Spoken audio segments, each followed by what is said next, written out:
morning. Welcome to CATEX TV. My name is Frank Fortunato. Today is Tuesday, November 13th, 2012. This just in, a Boeing MD-80 plane taking off from Johannesburg's International Airport heading to the South African nation of Malawi had to abort its takeoff after its landing gear caught on fire. The plane stopped at the very edge of the runway just before it lifted into the air. It had 106 people on board. It was a chartered plane. It's owned by Global Aviation Operations Limited.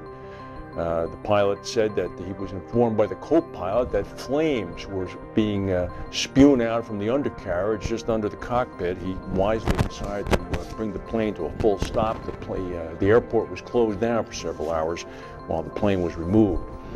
Meanwhile, a little bit to the northeast in South Africa, in Pretoria, the capital, yesterday, thieves posing as eager art students calmly paid $2.25 apiece to gain admission to the Pretoria Art Museum, where they then calmly asked museum guides for the location of specific paintings.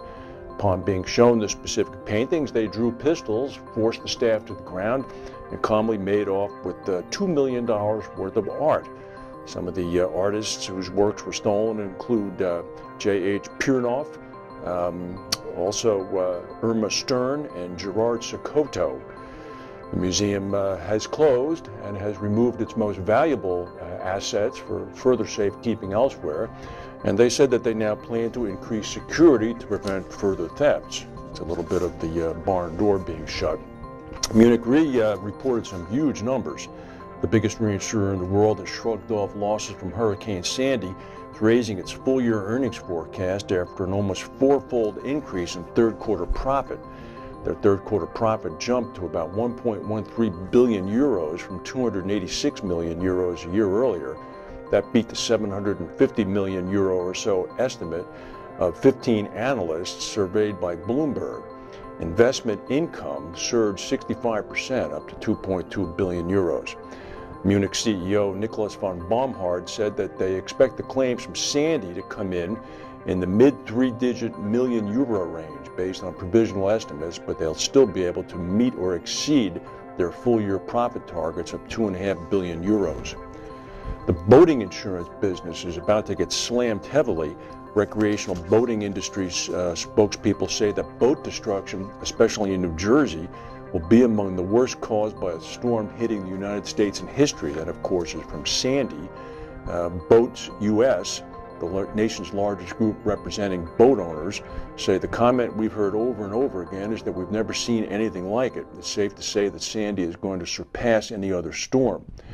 Boat US said that difficulties involving the size of the claims are due to the fact that the storm was so big, spanning an area from Maryland to Maine and as far west as Cleveland.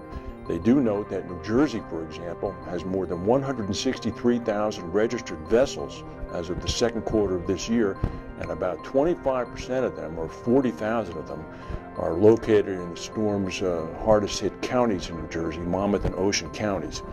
It's going to take a while for this dust to settle here.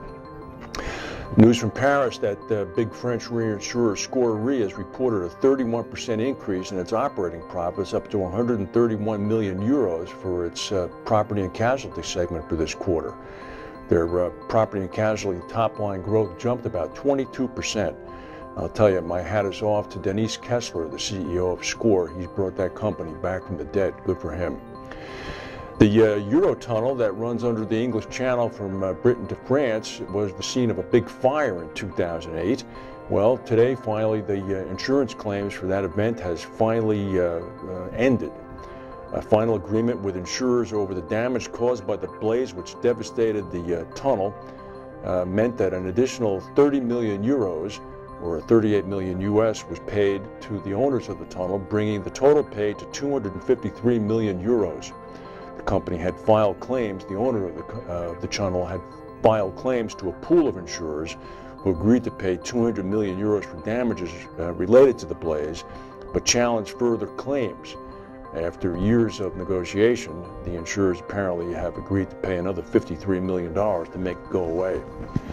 Well, 1 week ago today was the U.S. presidential election. How soon we forget, my goodness. Well, just for the record, 333 electoral votes were won by President Obama, 206 electoral votes by his challenger Mitt Romney.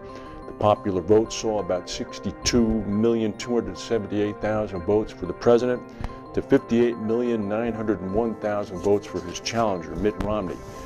News today in the United States is all about the so-called fiscal cliff, which is a precipice that was voluntarily put in place by the Congress and agreed to by the president last year when the parties could not agree to a deficit reduction plan. The thinking was that if some sort of dramatic, onerous event was forced to happen after the presidential election this year, i.e. last week, the parties would finally be forced to work together. That's what they seem to be doing now. The Republicans have signaled that they're willing to speak to the president, and the president has signaled that he's willing to compromise. The more things change, the more they remain the same. Plus ça change, plus la même chose. That's the news for today. If we have any breaking news, we'll come back to tell you. Thank you for watching, and we'll see you tomorrow.